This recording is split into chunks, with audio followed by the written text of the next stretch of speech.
করব সবচেয়ে সুন্দর সবচেয়ে লোভনীয় পিঠা ভাপা কদম পুলি পিঠা।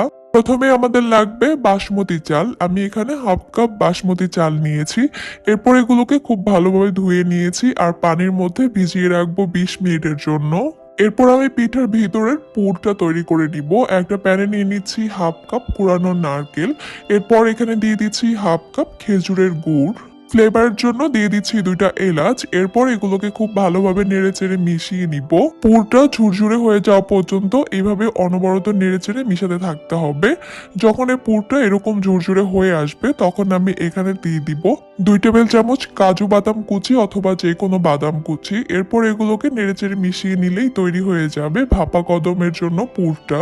এবার পিঠার ডোটা তৈরি করব। একটা প্যানে নিয়ে নিচ্ছি 1 কাপ পানি, সঙ্গে দিয়ে দিচ্ছি 1 চা চামচের মতো লবণ। এগুলোকে নেড়েচেড়ে মিশিয়ে নিচ্ছি আর পানিতে একটা বলক আসা পর্যন্ত অপেক্ষা করব। দিয়ে দিচ্ছি 1 কাপ শুকনো চালের গুঁড়া। আমি এখানে বাজারে যে শুকনো চালের গুঁড়াটা কিনতে পাওয়া যায় ওটাই দিয়েছি।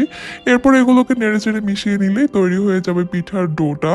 এবার এই ডোটাকে আমি একটা বলে নিয়ে নিচ্ছি। খুব ভালো করে এই ডোটাকে মথে একটু সফট করে নিতে হবে।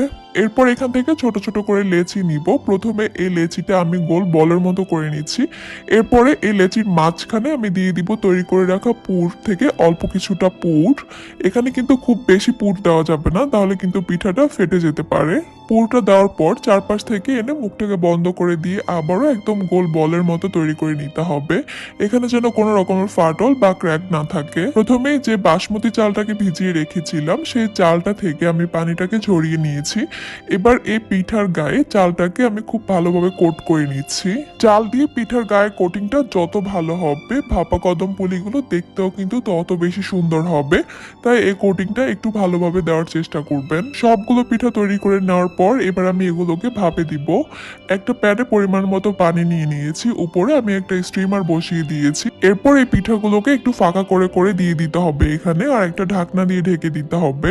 টোটাল 20 মিনিটের মতো ভাপে দিব, তবে 10 মিনিট পর আমি ঢাকনাটা তুলে নিচ্ছি।